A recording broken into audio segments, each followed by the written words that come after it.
오늘은 창세기 32장의 말씀을 가지고 함께 은혜를 나누겠습니다. 창세기 32장의 말씀은 20년 만에 삼촌 라반의 집에서 떠나서 이제 귀향하는 고향으로 돌아가는 그 길목에서 일어난 사건 중에 특별히 라반과 이제 협정을 맺고 거기 서로도 그 돌 무덤이 있는 그거를 서로 침범하지 않는 그 협정을 맺고 이제 귀향하는 입장에서 그 남쪽에는 이제 자기의 쌍둥이 형인 에서를 만나게 되는 사건입니다. 여러분들이 아시다시피 야곱과에서는 한 배에서 같은 날 나온 쌍둥이 형제지만은 이 장자권과 또 축복권의 사건을 통해서 원수가 되고 그 형 에서가 동생을 죽이고자 하는 이 사건으로 말미암아 그가 삼촌 라반이 있는 그 하란으로 그 도피하고 지금 20년 만에 다시 만나는 사건입니다. 그래서 요거를 몇 가지 단락으로 나눠서 같이 공부를 하도록 하겠습니다. 먼저 1절과 2절의 말씀을 읽겠습니다. 1절, 2절 읽겠습니다. 야곱이 그 길을 진행하더니 하나님의 사자들이 그를 만난지라. 야곱이 그들을 볼 때에 이르기를 이는 하나님의 군대라 하고 그 땅 이름을 마하나임이라 하였더라.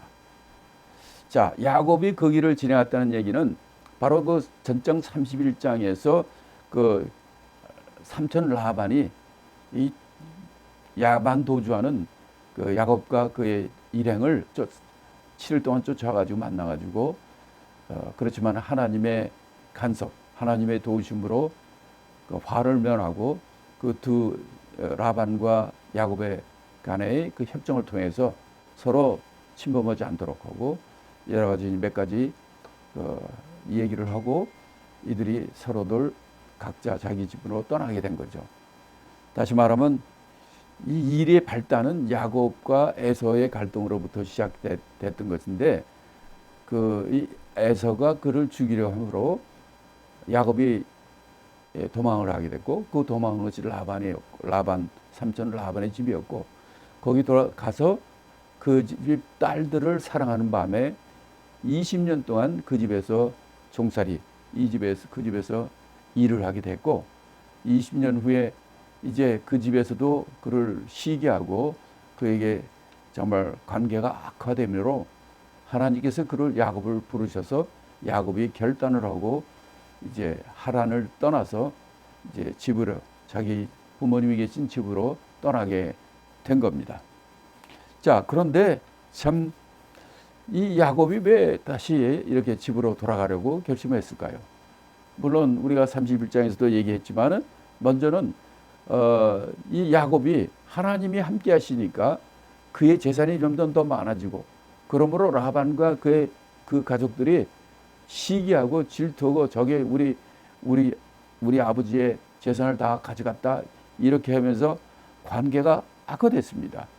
이럴 때 그 악화된 것 때문이 아니라 이때 하나님께서 야곱에게 친히 말씀하셨죠. 이제 너는 집으로 돌아가라. 하나님이 약속의 땅으로 돌아가라 하는 말씀을 함으로 그의 힘을 내가지고 그의 자기 처들에게 불러 모아가지고 설득시키고 그래서 떠나게 된 것이죠. 그렇지만은 라반이 이 7일 동안 쫓아오면서 그를 정말 처단하려고 그렇게 쫓아왔지만 하나님의 간섭으로 그 일은 하지 않게 됐지만은 이제 그 문제가 해결이 됐어요.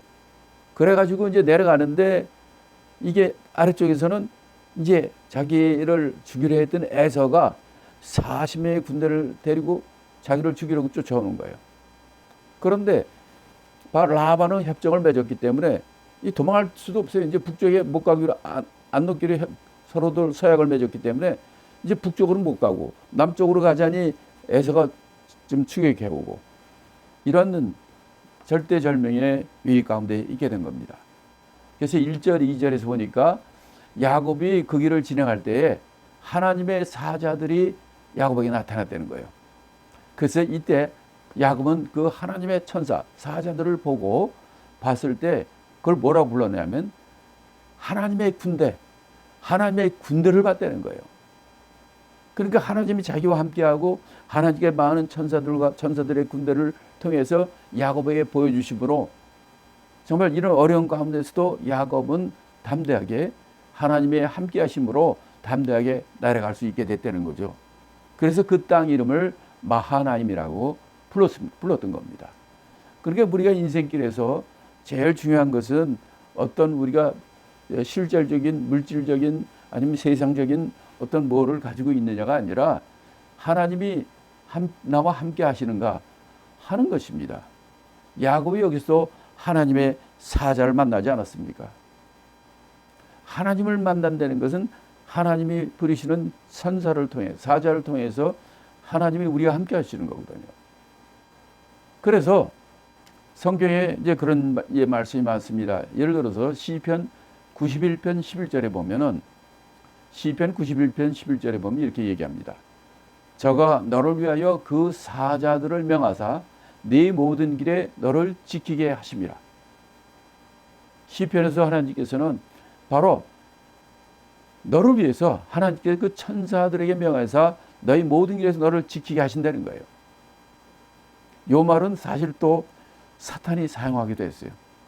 예수님이 40일 금식하고 광야에서 금식하실 때 이럴 때 사탄이 나와가지고 이 얘기를 했어요. 시편 91편에서 하나님이 이렇게 말씀하셨는데 하나님이 너 모든 길에서 너를 지키게 하셨다니까 너는 이 돌을 너 배고프 40일 금식해서 배고프니까 이 돌을 먹어라. 그래도 하나님이 너를 살리실 거야.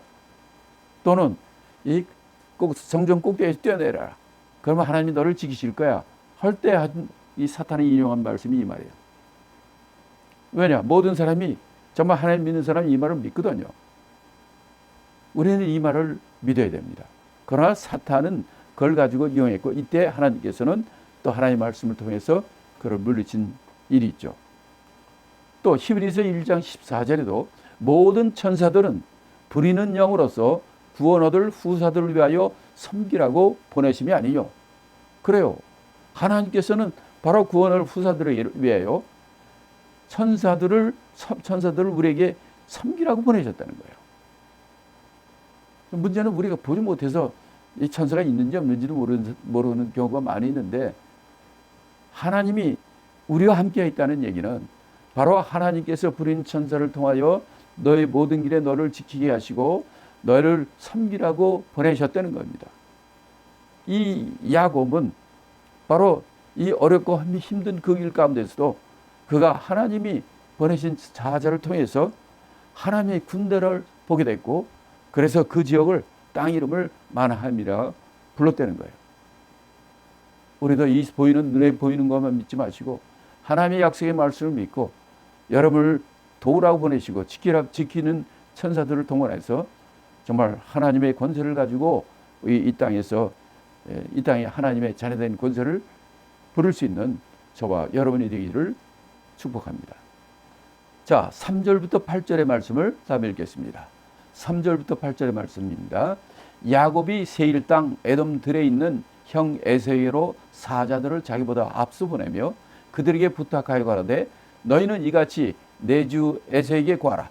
주의 종 야곱이 말하기를 내가 라반에게 붙여서 지금까지 있었사오며 내게 소와 나귀와 양떼와 노비가 있사오므로 사람을 보내어 내 주께 구하고 내 주께 은혜 받기를 원하나이다 하라 하였더니 사자들이 야곱에게 돌아와 가르되 우리가 주인의 형 에서에게 있는즉 그가 400인을 건드리고 주인을 만나려고 오더이다. 야곱이 심히 두렵고 답답하여 자기와 함께한 종자와 양과 소와 약대를 두 떼로 나누고 가로되 에서가 와서 한 떼를 치면 남은 한 떼는 피하리라 하고 3절부터 8절까지는 이제 고향으로 돌아가는 길에 자기를 미워하는 쌍둥이 형 에서가 있단 말이에요. 그래서 미리 선수를 씁니다. 에서에게 사자를 보내는 거예요. 자기 종들을 보내가지고 미리 가서 얘기하라는 거예요. 그래서 뭐라고 얘기하냐면 이렇게 얘기합니다. 에서한테 얘기할 때 주의 종, 그러니까 에서의 종 야곱이 이 형제지만은 아주 그렇게 얘기를 하는 거예요. 바로 에서 주의 종 야곱이 이렇게 말합니다. 라반에서 내가 지금까지 그 종살이하면서 붙여서 지금까지 20년 동안 있었고, 그래서 20년 동안 열심히 일했기 때문에 소와 나귀, 양떼, 노비 이런 것들이 내가 있습니다. 이 얘기를 왜 하느냐? 나는 지금 20년 동안 이렇게 종살이 그 집에서 고용인으로 열심히 일을 해가지고 지금은 내가 재산이 있습니다. 형한테 빌어부터 먹고 살지 않아도 되는 소도 있고 나귀도 있고 양떼도 있고 종들 노비도 있고 먹고 사는 데는 지장이 없습니다. 형은 염려 안 하셔도 됩니다. 하는 의미로 이렇게 얘기한 거죠. 그러면서 하는 얘기가 내 주께 구하고 내 주께 은혜 받기를 원합니다. 라고 하라고 한 거예요. 그래서 그 종이 가가지고 이제 야곱한테 다시 돌아왔죠. 돌아와서 하는 얘기가 당신의 형 에서에게 가서 얘기했더니 그가 400명을 데리고 우리 야곱 주인을 만나러 온다는 거예요. 400명을 데리고 주인을 만나러 왜 400명을 데리고 왔을까? 자, 이 얘기를 듣고 야곱의 반응이 어땠습니까? 야곱의 반응이 와, 형이 나를 환영하려고 이렇게 많은 인원이 나를 만나러 이렇게 오나 보다 라고 했으면 얼마나 좋겠습니까? 아니에요. 사실 그걸 본다면 400명이나 데리고 올 필요도 없죠. 몇 명만 데리고 와도 되는데 400명이 데려왔다니까 야곱은 그 반응이 어떠냐면 7절에 보니까 심히 두렵고 답답하여. 심히 두렵고 답답했다는 거예요. 왜? 아니 그렇게 많이 데려오는 거는 자기를 처치하고 자기를 죽이고 자기 것을 빼앗고 하려는 이런 거로 그러면 생각한 거죠. 그래서 그 결론이 뭐냐면 이러면 이 수많은 사람들과 양떼들과 짐승이 떼들이 있는데 이거를 갖다 두 떼로 나눠야겠다. 그래서 한 떼를 에서가 칠 것 같으면 치면은 남은 한 떼를 갖다가 피해가지고 가면은 여기서 우리가 피할 수 있지 않겠는가. 이렇게 8절에서 얘기를 하는 거예요. 그러니까 우리 뒤에서도 보지만은 에서가 근본적으로 이 400명을 데리고 온다는 얘기는 사실 아브라함이 롯을 구할 때도 318명이었잖아요. 그러고 나서 그 많은 사람들을 싸워서 이겼지 않습니까? 에서는 사냥꾼이에요. 용사예요. 그런 사람이 자기가 어떤 400명을 데리고 오면 어떻게 되겠습니까? 그러니까 야곱의 판단은 옳은 판단이었던 것 같아요. 근데 이제 단지 한 가지는 하나님께서 사자를 보내셔서 너와 함께 한다. 너를 지킨다고 했더니 바로 그것은 잊어버린 거죠. 그래서 인간적인 방법으로 한 떼를 두 떼로 만들어갖고 한 떼를 먼저 보내고 남은 때는 한 떼를 보낸 것을 치면은 나 한 떼 가지고 도망가리라. 이렇게 했다는 겁니다. 지극히 인간적인 모습이었고 하나님의 약속을 그렇게 보여주는데도 아직 믿지 못하는 겁니다. 자, 그러면 이때 야곱의 나이가 몇 살일까요? 야곱의 나이가 야곱이 이삭이 60대 낳지 않습니까? 40대 결혼하고 60대 야곱이 태어났고 지금 이때가 야곱이 출발할 때 에서와 장자권 문제로 해가지고 도망갈 때가 77세입니다. 그리고 20년 동안 그 라반의 밑에서 일했지 않습니까? 그리고 좀 출발했기 때문에 후기 때문에 최소한도 97세 이상이 됐어요. 근데 왜 하나님이 왜 야곱에 함께하고 사자들 보내고 야곱을 지키고 야곱과 우리 32장을 통해서 하나님과 씨름하는 하나님의 얼굴을 배웠다 하는 이런 일들이 왜 나오는가? 하나님께서 야곱을 준비시켰다고 봅니다. 뭐 예를 들어서 에서가 장자 아닙니까? 에서한테 장자권 주고 에서를 그렇게 써도 될 텐데 하나님께서는 그러지 않았어요. 아니 그런 게보다도 에서는 아니 야곱도 저 라반 있는 대로 하란 땅으로 도망갔고, 아버지 이삭이 있고 이삭은 자기 에서를 사랑하고 그런데도 바로 그 가나안 땅을 지키지 않고, 그 많은 재산이 있고 그걸 있는데 그걸 지키지 않고 에돔 땅으로 와서 있지 않습니까? 요단강 반대편 쪽 이쪽에 나가서 그들이 살고 있고 400명을, 그러니까 데려온 것만 400명이니까 얼마나 큰 군인들을 갖고 있어요. 용사들을 갖고 있습니까? 왜 그렇게 살까요? 그는 사냥꾼이에요. 용사예요. 가나안 땅처럼 그런 땅은 그는 원하지 않아요. 사냥하는 사람은 산이 있고 들판이 있고 산이 있고 그런 땅, 광활한 땅을 좋아하는 거예요. 그래서 에서가 바로 에덴 땅으로 아버지의 그런 것이 있었음에도 글로 간 거예요. 그러니까 하나님 입장에서 보면은 에서는 하나님이 택한 백성이 아니란 말이에요. 아브라함과 이삭과 이렇게 그 대를 이을 사람을 하나님은 구하시는 거고, 그런 사람이 하나님 찍으신 게 야곱이잖아요. 근데 야곱은 아직 준비가 덜 된 사람이에요.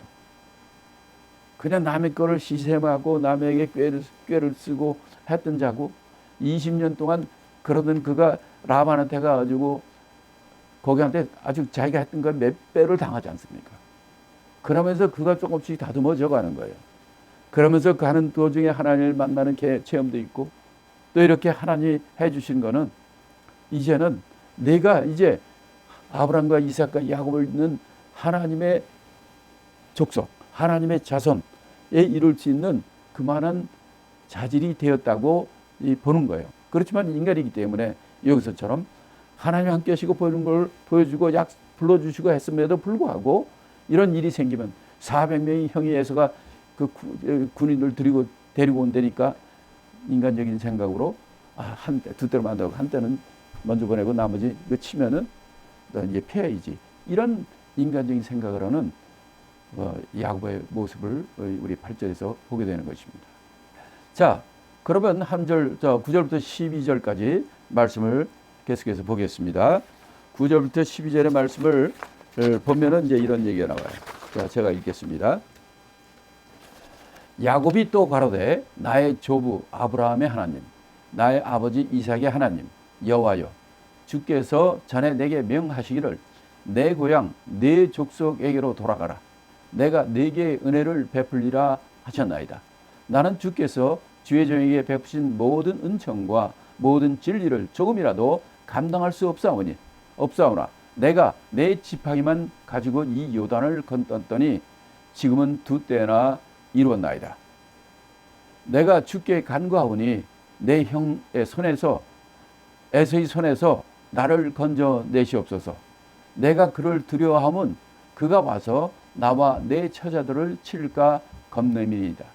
주께서 말씀하시기를 내가 정녕 네게 은혜를 베풀어 네 씨로 바다에 셀 수 없는 모래와 같이 많게 하리라 하셨나이다. 자, 이 8절부터 9절부터 12절의 말씀은 이런 에서가 400명을 데리고 온다는 이 소식을 듣고 야곱이 하나님께 간구하는 거예요. 간구의 내용이 무엇입니까? 아니 뭐 내가 지금 돌아가겠다고 했던 겁니까? 아브라함의 하나님, 아버지 이삭의 하나님 여호와여, 주님께서 전에 내게 말하기를 너 고향 내 족속에 돌아가라. 내가 내게 은혜를 베풀리라 하셨는데, 그래서 내가 이제 오는 건데, 이거 보세요 하나님, 이게 뭡니까? 형 에서가 400명을 데리고 와서 이런데 어떻게 하겠습니까?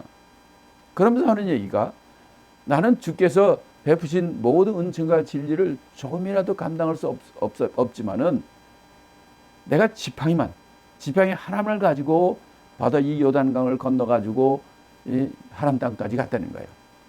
그런데 지금은 두 때나 이룰 수 있는 큰 재산과 또 11명의 아들과 4명의 아내를 가지고 많은 노비를 가진 그렇게 하나님이 해주셨다는 거죠. 그래서 지금 내가 주님 앞에 간구하는 것은 내 형 에서의 손에서 나를 건져달라는 거예요. 왜 그럽니까? 지금 400명을 데려온다니까 이거는 분명히 자기를 공격하고 자기를 해치려고 하는 것이라는 것을 그는 직감적으로 아는 거죠. 그래서 하나님께 간 겁니다. 그가 와서 나와 내 처자를 칠까? 내가 겁나는 거래요. 그것 때문에 지금 간구하는 거예요, 하나님께. 예. 그건 뭐 장령, 왜냐하면 그 형에서는 너 아버지 돌아가시기만 해라. 너는 그날이 장사날이다. 이렇게 할 정도로 아주 극한 적인 그런 상황, 그런 관계에 있었지 않았습니까? 그랬을 때 하면서 하는 얘기가 이런 사정을 얘기하면서 하는 얘기가 주님께서 기억하십시오. 주님께서 말씀하기를 하나님께서 내게 은혜를 베풀어 내 씨가 바다에 세울 수 없는 모래같이 많게 하리라 하셨지 않습니까? 그런데 보세요. 형 에서가 400명이나 되는 용사를 데리고 나와 내 처자를 치려고 그러는데 그러면 어떻게 우리 하나님께서 내 자손이 바다의 모래같이 많게 하는 그 약속이 이루어질 수 있겠습니까? 이렇게 하나님을 간구하는 모습을 봅니다. 자, 여기서 우리가 볼 수 있는 것은 이 야곱의 간구는 사실 맞아요. 우리가 인생을 살다 보면은 많은 어려움이 당할 때가 있어요.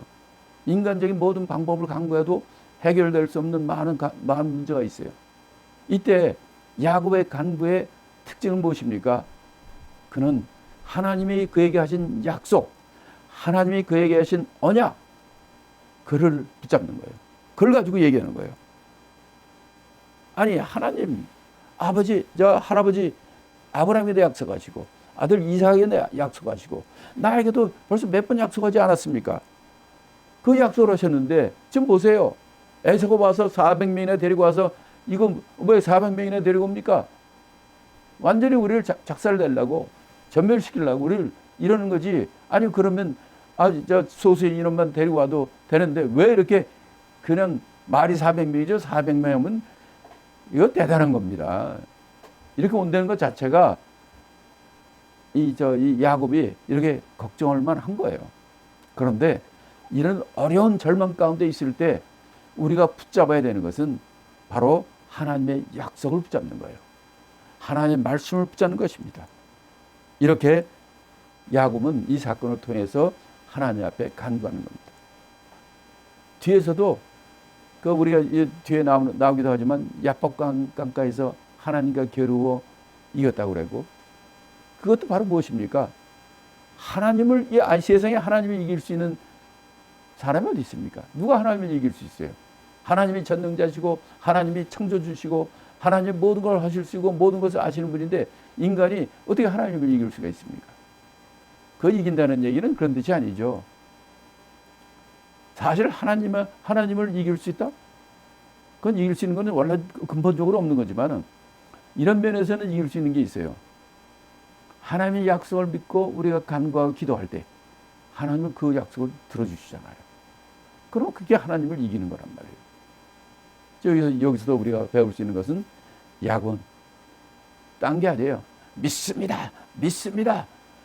하고 믿습니다 100번 외친 게 아니라 하나님이 약속하지 않았습니까? 그 약속을 들어주십시오. 약속한 걸 지켜주십시오. 하나님의 약속을 끌고 나왔을 때 하나님께서는 그 약속을 지키시는 것을 우리가 보게 되는 것입니다. 이런 과정을 통해서 야곱이 정말 아브라함과 이삭과 야곱의 하나님의 이스라엘 민족을 만들어주시는 이 과정에 쓸만한 세 번째 바로 이 세 번째 조상이 되는 거죠. 하나님께서 아브라함도 그렇게 훈련시켰고 이삭도 훈련시키고 지금 야곱이 제일 여러 가지로 부족한 게 많으니까 많은 방법으로 그 인생을 하나님께서 훈련시키는 것을 봅니다. 이럴 때 이 야곱은 어떻게 하는 방법을 하는 거예요. 이런 문제, 어려움이 있고 사면초가 있을 때 우리가 할 수 있는 것은 하나님의 약속을 붙들고 하나님의 간구하는 그런 우리 모두가 되기를 예수 그리스도의 이름으로 축복합니다.